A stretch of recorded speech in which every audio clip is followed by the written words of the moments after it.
വരുന്നത്. പ്രതിരോധ മന്ത്രി രാജ്നാഥ് സിംഗ് കാര്യങ്ങൾ സ്ഥിതിഗതികൾ വിലയിരുത്തുന്നു. Defence minister Rajnath Singh reviewing the situation. അദ്ദേഹം സേനാ മേധാവികളുമായി കൂടിക്കാഴ്ച നടത്തുന്നു എന്ന വിവരം കൂടി വരുന്നു. പാകിസ്ഥാന് തക്കതായ മറുപടി നൽകാനുള്ള എല്ലാ നടപടികളും ഇതിപ്പോൾ ഇന്ത്യയുടെ തിരിച്ചാക്രമണം, പ്രതിരോധം, പ്രത്യാക്രമണം കൂടി ഉണ്ടായിരിക്കേണ്ട. മനു, അതിന്റെ വിശദാംശങ്ങൾ എവിടെ നിന്നെല്ലാം എല്ലാ സേനാ വിഭാഗങ്ങളും ഏത് തരത്തിലാണ് സംയുക്തമായിട്ടുള്ള ഒരു ആക്രമണമാണോ നടക്കുന്നത്? ചീഫ് ഓഫ് ഡിഫൻസ് പ്രതിരോധ മന്ത്രിയുമായി കൂടിക്കാഴ്ച നടത്തിയിട്ടുണ്ട്. എല്ലാ സേനാ വിഭാഗങ്ങളുടെയും തലവന്മാരും പ്രതിരോധ മന്ത്രിയുമായി ആശയവിനിമയം നടത്തിയിട്ടുണ്ട്. അതിനുശേഷമാകാം ഒരുപക്ഷെ ഇന്ത്യയുടെ തിരിച്ചടി. ഇന്ന് ആക്രമണം ഏറെക്കുറെ രാജ്യം പ്രതീക്ഷിച്ചിരുന്നതാണ്. അതിനുവേണ്ടിയുള്ള എല്ലാ തയ്യാറെടുപ്പുകളും രാജ്യം നടത്തിയിരുന്നതാണ്. ഈ ഘട്ടത്തിലാണ് ആദ്യ തുടക്കത്തിൽ പ്രതിരോധിച്ചു നിന്ന് ഇന്ത്യ ഒഫൻസീവ് ഡിഫൻസിലേക്ക് നീങ്ങുന്നു എന്ന വിവരങ്ങൾ പുറത്തു വരുന്നത്. ശക്തമായ തിരിച്ചടി എന്ന തരത്തിലേക്ക് രാജ്യം നീങ്ങിയിരിക്കുന്നു. രാജ്നാഥ് സിംഗ് കരസേന അതുപോലെ മറ്റു സേനാ മേധാവികളുമായി ചർച്ചകൾ സംവാദങ്ങൾ നടത്തിയിരിക്കുന്നു. ശക്തമായി തിരിച്ചടിക്കാനുള്ള നിർദ്ദേശം ലഭിച്ചിരിക്കുന്നു എന്ന് വേണം മനസ്സിലാക്കാൻ. നേരത്തെ തന്നെ സൈന്യത്തിന് എങ്ങനെ വേണമെങ്കിലും അത് നേരിടാം എന്ന ഒരു അനുമതി രാജ്യം നൽകിയിരുന്നു. ആ ഘട്ടത്തിൽ കൂടിയാണ് ഇപ്പോൾ ശക്തമായ തിരിച്ചടിയിലേക്ക് കാര്യങ്ങൾ നീങ്ങുന്നത്.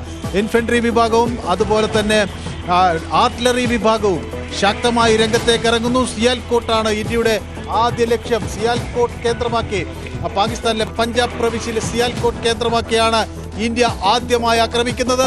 തുടർന്ന് മറ്റ് കേന്ദ്രങ്ങളിലേക്കും ആക്രമണം ഉണ്ടാകുമെന്ന കാര്യത്തിൽ സംശയമില്ല. ശക്തമായ ആക്രമണം ആരംഭിച്ചിരിക്കുന്നു എന്ന് ഉറപ്പായി.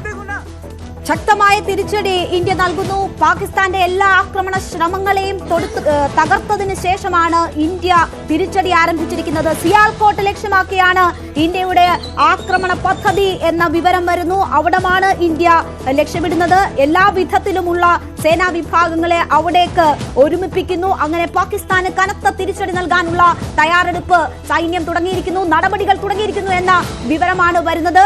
അതിനിടയ്ക്ക് US state secretary external affairs മിനിസ്ട്രിയുമായി ബന്ധപ്പെട്ടിരിക്കുന്നു എന്ന വിവരം കൂടി വരുന്നു. അമേരിക്ക ഇന്ത്യക്ക് എല്ലാവിധത്തിലുമുള്ള പിന്തുണ ഉറപ്പാക്കുന്നു ഈ ഘട്ടത്തിൽ എന്ന ഒരു സന്ദേശം കൂടിയാണ് നമുക്കിപ്പോൾ ലഭിക്കുന്നത്. എന്തായാലും ഇന്ത്യയുടെ തിരിച്ചടിക്കാനുള്ള, പ്രതിരോധിക്കാനുള്ള അവകാശം എന്നതിലൂന്നിയാണ് ഇന്ത്യ ലോകരാഷ്ട്രങ്ങളോട് ഈ സൈനിക നടപടികളെ ബ്രീഫ് ചെയ്തിരിക്കുന്നത്. ആ നിലയിൽ തന്നെയാണ് ഇന്നും ഓപ്പറേഷൻ സിന്ദൂർ 2ാം ദിവസവും ഇന്നും വിദേശകാര്യ മന്ത്രാലയം കാര്യങ്ങൾ വിശദീകരിച്ചത്. ഇന്ത്യ ഒരു എസ്കലേഷനും ആഗ്രഹിക്കുന്നില്ല. എസ്കലേഷൻ ഇന്ത്യയുടെ നയമല്ല എന്നത് ആവർത്തിച്ചു പറഞ്ഞതാണ്. പക്ഷേ ഇന്നലത്തെ ആക്രമണത്തിന്റെ ശൈലി തന്നെ പാകിസ്ഥാൻ ഇന്ന് തുടരുന്നു. നമ്മൾ എവിടെ മധ്യേഷ്യയിലൊക്കെ കണ്ടിട്ടുള്ളതിന് സമാനമായ നിലയിലേക്ക് നമ്മുടെ രാജ്യത്തേക്ക് മിസൈലുകൾ പതിക്കുന്ന ദൃശ്യങ്ങളാണ് നമ്മൾ കണ്ടുകൊണ്ടിരിക്കുന്നത്. ഇത് നമുക്ക് പരിചിതമല്ല.